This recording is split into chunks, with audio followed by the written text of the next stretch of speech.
ইমানের মালা এমন ভাবে গলায় পড়েছে আব্দুল্লাহ বিন তামির সারেলা ইমানের মালা এমন ভাবে পাদ্রী গলায় পড়েছে দুনিয়া থেকে তাকে করাত দিয়া পড়া হয়। আরে আপনারা একটু ওয়াজ করতে দেন না প্লিজ।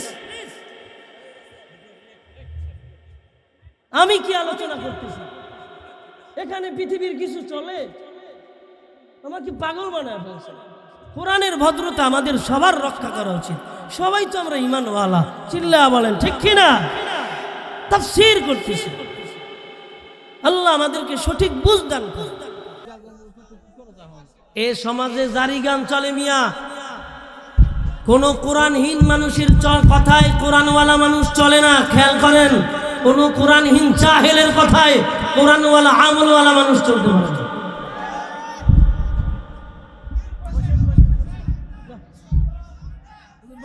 আমি যেখানে কোরআন শরীফটা আমি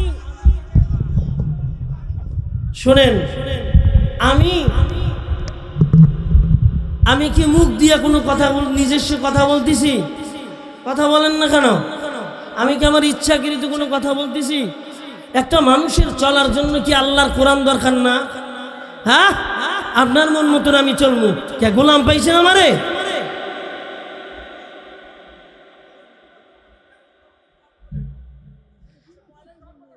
কোরআন শরীফ সব জায়গার জন্য, এই কোরআন শরীফ সব জায়গার জন্য। এই কোরআন শরীফ সব বেয়াদবি করার চেষ্টা করবেন না। আমি আপনার দেশের মেহমান, আমি আপনার দেশের মেহমান। কোরআন শরীফ ধরে ধরে কথা বলতেছি, আমি কোরআন শরীফ ধরে ধরে কথা বলতেছি। মহিলাদেরকে হেদায়েত দেওয়ার মালিক আমি না।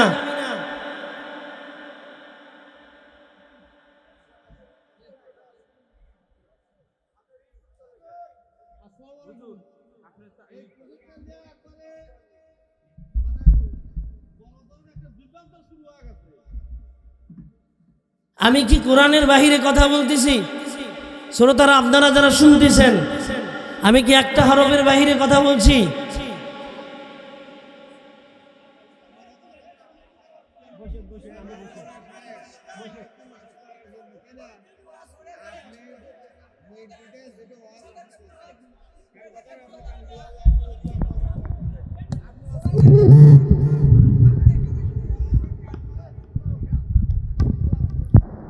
আচ্ছা শোনেন, হযরত দাঁড়ান তো।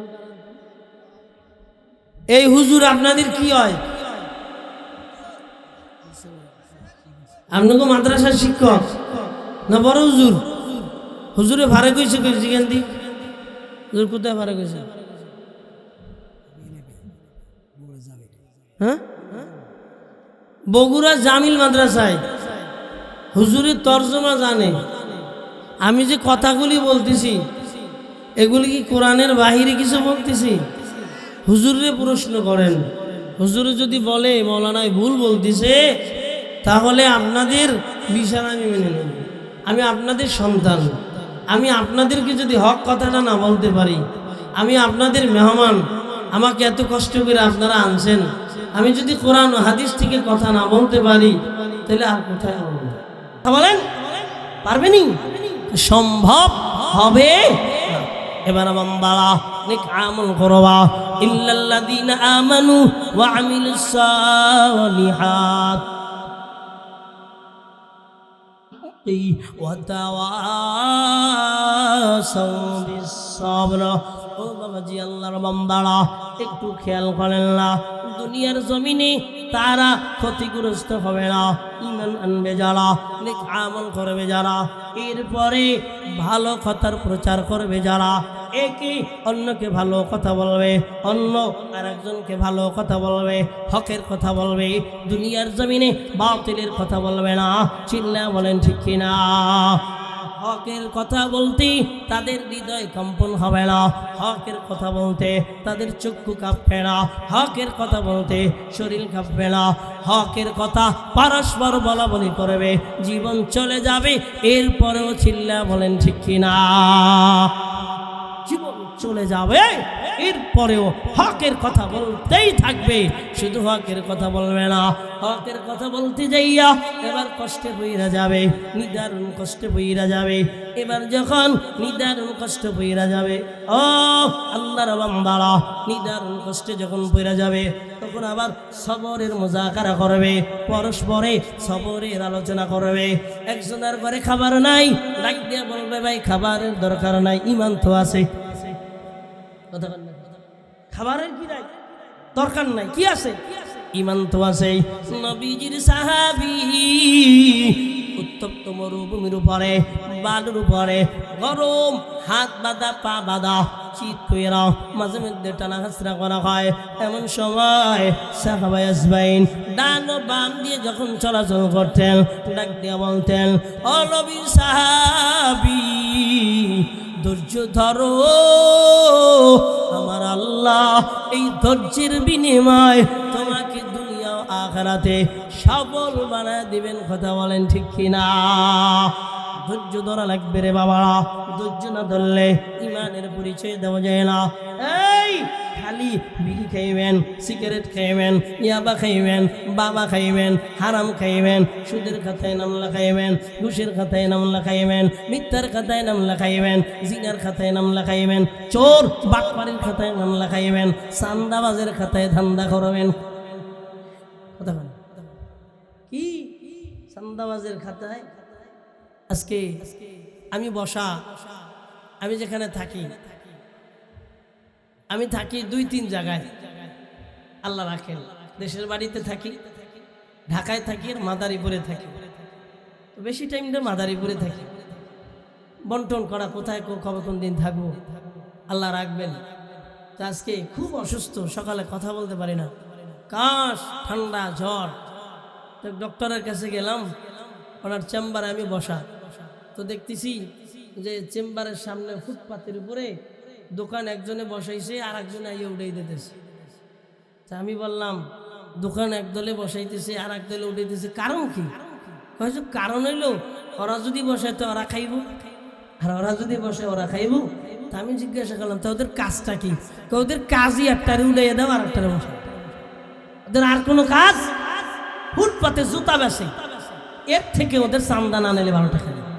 কথা কন না, আপনারা খবর বুঝি জানেন না? জানেননি তো জোরে বলেন ঠিক কিনা? হ্যাঁ, এই দিয়া মুসলমানের খাতায় নাম লেখানো যায় না, সবের হওয়া যায় না। তুমি অসুস্থ হয়ে গেলা, সবর করলা, এটা মাইনে নিলাম, তবে এটা আসল সবর না। তুমি যখন অসুস্থ হয়ে গেলা, সবর করা লাগবেই সুস্থতা হওয়ার জন্য। কিন্তু দুনিয়ায় ও ইমানদার, হক কথা বলতে যাইয়া মাইর খাওয়া লাগবে, আঘাত খাওয়া লাগবে। হক কথা বলতে যাইয়া জেল খাটা লাগবে, জুলুম খাটা লাগবে, ফাঁসির রশি গলায় দেওয়া লাগবে। আওয়াজ দিয়া বলেন ঠিক কিনা? যখন গলায় দিবে তখন সবরের আলোচনা দেখা যাবে, ইমানের উপরে আসো না বেঈমান হয়ে গেছো। ঠিক কিনা? উতিলা আসহাবুল উখদুদিন নারি যাতিল ওয়াকুদ ইদহুম আলাইহা কুউদু ওয়া হুম আলা মা يفعلون بالمؤمنين شهود وما نقموا منهم إلا أن يؤمنوا بالله العزيز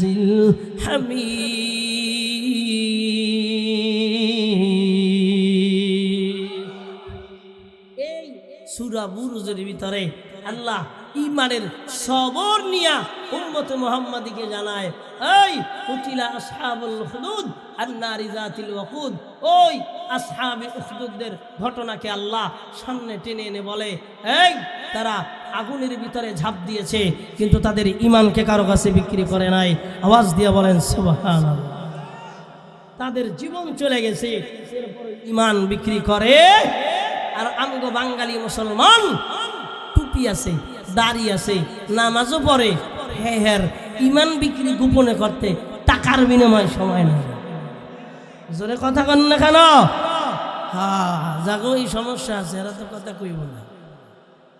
না কতিলা আসহাবুল খুদুদ আল্লাহ জানায় দেয় আন্নারি যাতিল মুখুদ ইদহুম আলাইহা কুউদ এই তাদেরকে যে আগুনে ফেলানো হয়েছিল কারণটা কি কই কারণটা হলো এই আজিজিল হামিদ ওয়ামা নাকামু মিনহুম ইল্লা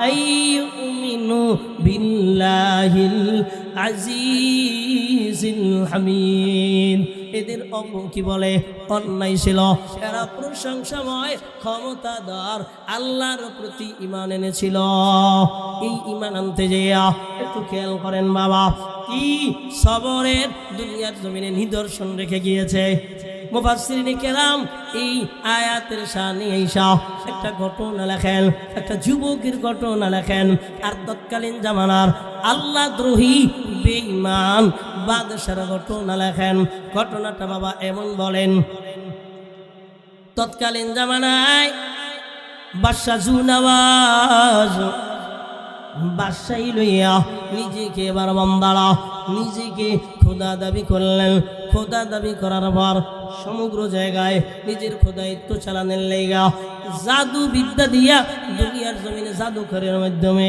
এটা দেখায় ওইটা দেখায় তো মানুষ ভক্ত হয়ে যায় কয় হ্যাঁ আল্লাহ ছাড়া এটা কেউ করতে পারে না চিল্লা বলেন নাউজুবিল্লাহ মাঝে একটা কথা বইলা যায় কোনো পীরের যদি দাড়ি না থাকে কোনো পীর যদি নামাজ না পড়ে কোনো পীর যদি মহিলাদের সঙ্গে বেপর্দা করে কোনো পীর যদি কলকির কি বলে কলকি দিয়ে টান মারে কোনো পীর যদি গাজার আড্ডায় বসে কোনো পীর যদি দুনিয়ায় গুনাহ করে মনে করবেন ও যত বড় কারামতি দেখাও ও পীর না ও ভণ্ড ও হলো দুনিয়ার জাদুকর চিল্লা বলেন ঠিক কিনা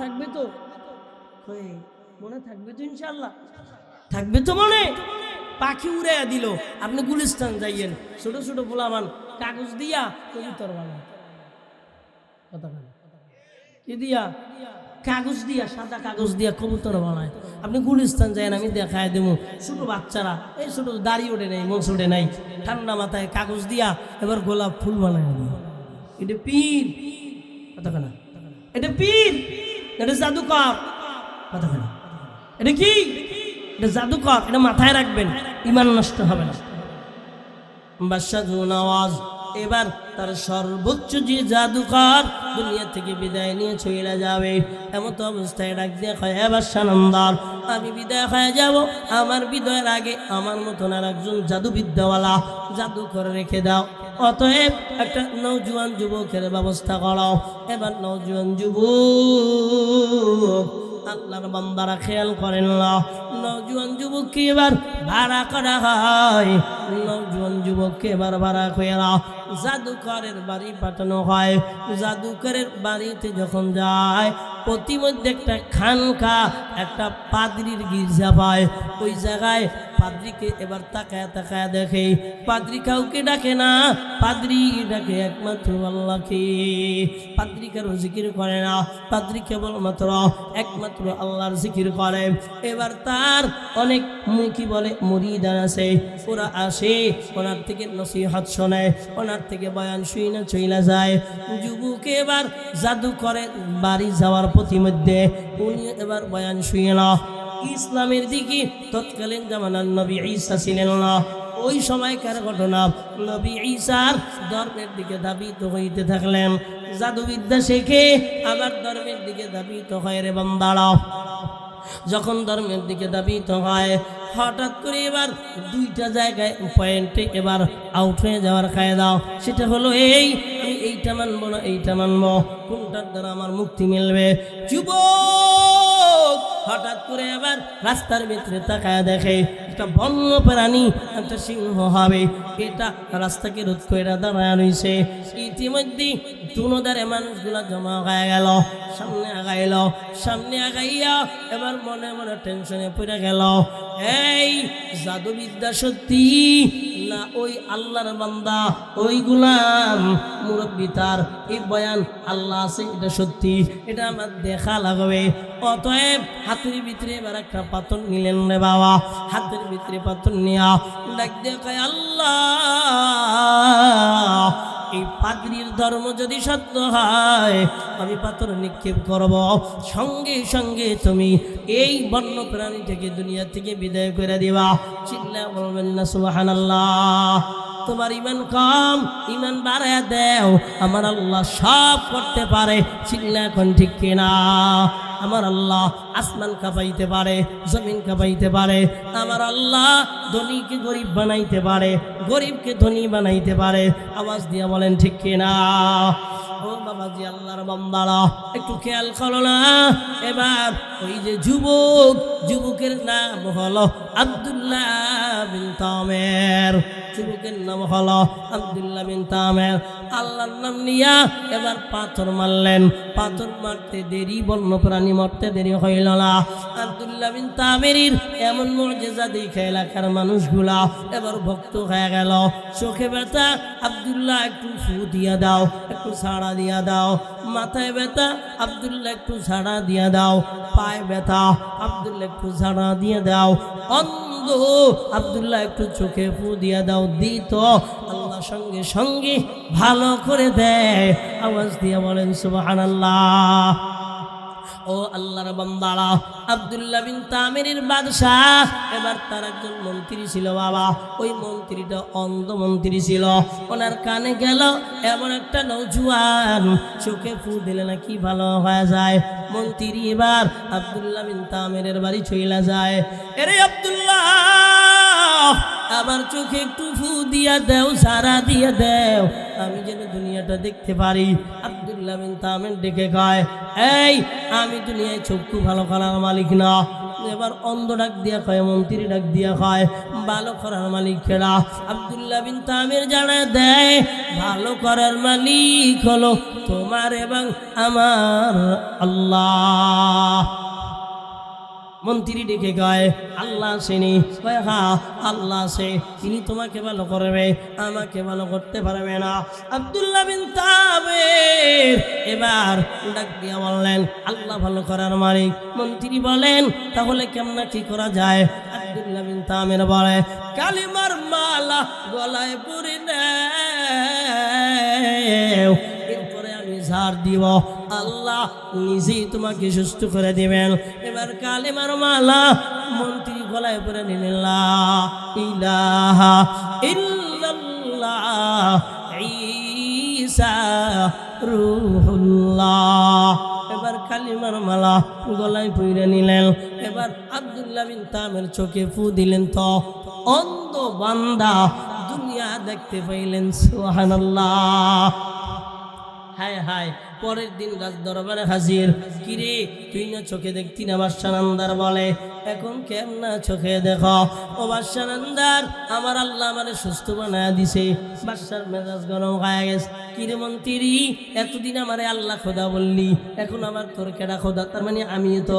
কয় না, আপনি না, আমার এমন একজন খোদা আছে, লা শারীকা লাহ, তার সঙ্গে কোনো শরীক নাই, তার সঙ্গে কোনো শরীক নাই। ও বাবাজি, আল্লাহর বান্দারা, এমন আব্দুল্লাহ বিন তামির, একটু খেয়াল করবেন, আব্দুল্লাহ বিন তামির এই জাত দাওয়াতে বান্দা ভালো হয়ে গেলেন। বাদশা বলে, তোর খোদা আছে? আমি তো তোর খোদা। ভাই, তুমি আমার খোদা না। এবার তাকে মায়ের দেয়, বল তোর এমন ইমানের মালা কে গলায় পড়াইয়া দিল যে আমাকে দুনিয়ার জমিনে মানতে চাস না? ডাক দিয়া কয়, আমি তো অমুকের থেকে ইমান পাইলাম। এমনি ভাবে কার থেকে ইমান পাইলাম? কয়, আমি ইমান পাইলাম আব্দুল্লাহ বিন তামিরের থেকে ইমান পাইলাম। আব্দুল্লাহ বিন তামিরকে ডাকো। আব্দুল্লাহ বিন তামিরকে এবার ডাকা হলো। আব্দুল্লাহ বিন তামির, তুমি তো জাদুবিদ্যা এগুলা করো? কয়, না না, আমি জাদুবিদ্যা এগুলা করি না। আব্দুল্লাহ বিন তামির, না, দুনিয়ার জমিনে আমি ছাড়া কেউ করতে পারে না। আব্দুল্লাহ বিন তামির ডেকে বলেন, এই দুনিয়ার বাদশা জুনাওয়াজ, দুনিয়ার জমিনে আল্লাহ করতে পারে, তুই পারো না। চিল্লা কোন সুবহানাল্লাহ। মন্ত্রীকে জানায় দেওয়া হয়, এ মন্ত্রী শোনো না, যদি ইমানের মালা না ছেড়ে দাও তো এই দুনিয়া থেকে বিদায় করে দেওয়া হবে। ইমানের মালা, মন্ত্রী বলে আমি ছাড়ব না। ইমানের মালা না ছাড়াতে মন্ত্রীকে দুনিয়া থেকে বিদায় করে দিলেন। শুধু তাই না, ও আল্লাহর বান্দারা, এবার পাদ্রীকে ডাকা হয়। পাদ্রী কি কয়, আমিও ইমানের মালা ছাড়ব না। ইমানের মালা ছাড়বি না, দুনিয়া থেকে বিদায় হয়ে যাওয়া লাগবে। ইমানের মালা যেহেতু ছাড়বি না, দুনিয়া থেকে বিদায় নিয়ে যাওয়া লাগবে।